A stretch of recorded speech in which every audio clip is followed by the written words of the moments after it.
Oi, meu nome é Maria Lopes Greff Feital e o meu projeto é a avaliação de fotobioreatores de microalgas para o sequestro de carbono e tratamento de chorume. 63 milhões de toneladas de lixo não reciclável são produzidas por ano no Brasil. Esse lixo tem como destino os aterros sanitários, que são o local correto de acordo com a lei. Eles são o melhor local de tratamento que existe atualmente, uma vez que lixões e aterros sanitários não fazem o tratamento dos poluentes que são produzidos pela decomposição do lixo. Infelizmente, o aterro sanitário não tem um tratamento 100% eficaz. Ele não é ideal. Por quê? Por exemplo, no tratamento do chorume, é utilizado o sistema de tratamento de efluentes comum, que é usual no Brasil, mas ele trata somente a matéria orgânica, liberando a matéria inorgânica no meio ambiente e causando a eutrofização de meios aquáticos, ou seja, não há passagem de luz nem de oxigênio nesses locais. Além disso, os aterros sanitários liberam grandes quantidades de gás carbônico. Por quê? Já é produzido o gás carbônico na decomposição do lixo, mas é liberado ainda mais porque o metano é queimado antes de ser liberado no meio ambiente. Então, pensando nesse problema, eu fiquei com uma dúvida: se seria possível utilizar microalgas para realizar o sequestro de carbono e o tratamento de chorume. Acredita-se que é possível fazer isso, uma vez que microalgas são seres fotossintetizantes, ou seja, eles utilizam esse gás carbônico para o seu crescimento. Além disso, os nutrientes produzidos pelo chorume são exatamente aqueles necessários para o crescimento das algas. Então, o objetivo do trabalho é produzir e avaliar um sistema onde um fotobioreator com microalgas retiraria os nutrientes do chorume do meio aquático e também fariam o sequestro de carbono, evitando assim a eutrofização de ambientes aquáticos e a liberação de carbono na atmosfera.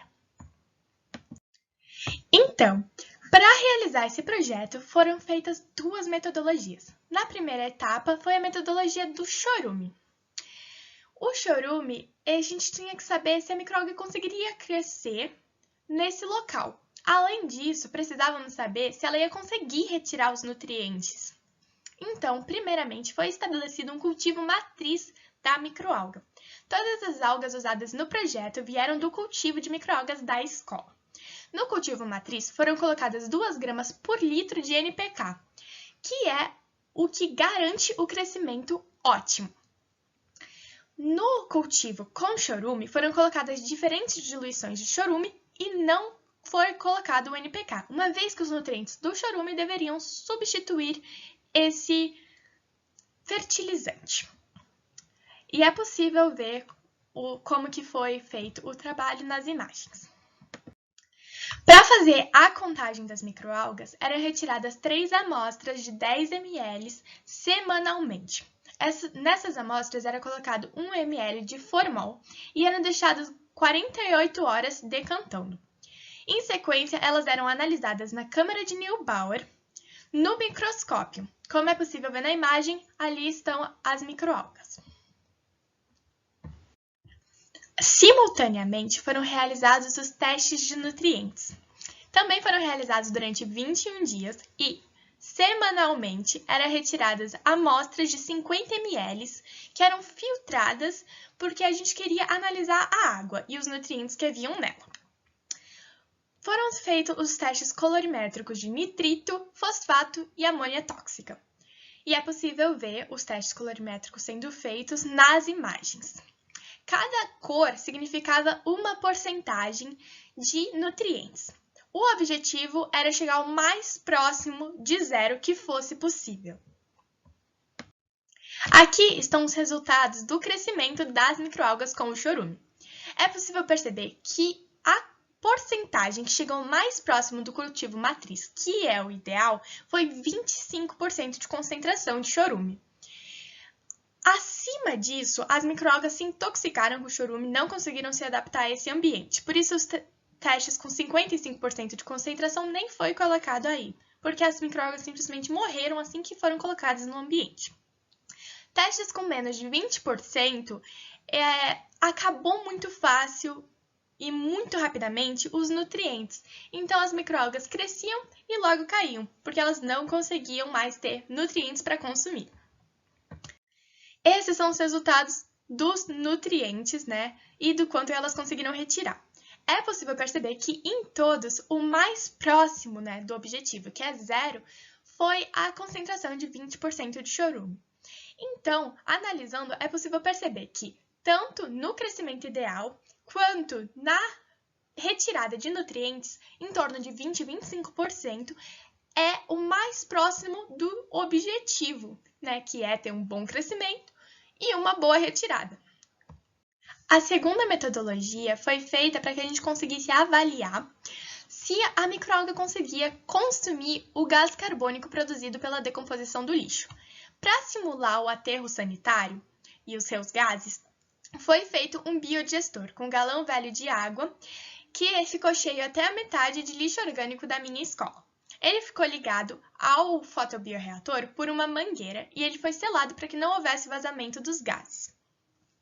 O fotobioreator foi feito da mesma maneira que o cultivo matriz da primeira etapa do projeto, com 2 gramas por litro de NPK, para simular o crescimento ideal.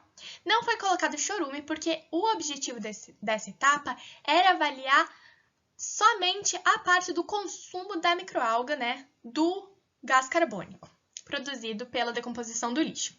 Isso foi avaliado por 5 semanas e semanalmente eram retiradas 3 amostras de 10 ml cada para serem analisadas na câmara de Neubauer, repetindo o mesmo processo da primeira etapa.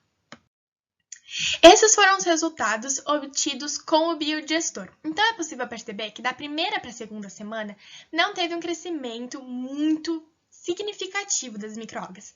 Isso acontece porque não havia ainda uma grande quantidade de gás carbônico sendo produzido, porque o lixo ainda estava no início do processo da decomposição. Na segunda para a terceira semana, o crescimento foi enorme. Da terceira para a quarta, foi bem menor. Isso ocorreu porque aqui está tendo a transferência do processo aeróbico para o anaeróbico, onde há a produção somente de metano. Metano que não é consumido pelas microalgas. E da quarta para a quinta semana há a queda, porque só tem a produção de metano. Mas essa queda não aconteceria na situação do aterro sanitário. Por quê? No aterro sanitário, a produção do metano ela é queimada, então é produzido mais gás carbônico ainda. Então, na situação do aterro sanitário, haveria produção de gás carbônico na situação, né, aeróbica da decomposição do lixo o tempo todo, porque é sempre colocado mais e mais lixo, e, além disso, todo o metano que fosse produzido seria queimado, transformando em mais gás carbônico para alimentar as microalgas. Então, a partir desses resultados, é possível perceber que a microalga ela consegue sim consumir o gás carbônico produzido pela decomposição do lixo e também remover os nutrientes do chorume. Então, novos testes vão ser realizados para avaliar se a microalga conseguiria fazer simultaneamente os 2 processos, o sequestro de carbono e o tratamento do chorume. E aqui estão as minhas referências. Muito obrigada por assistir!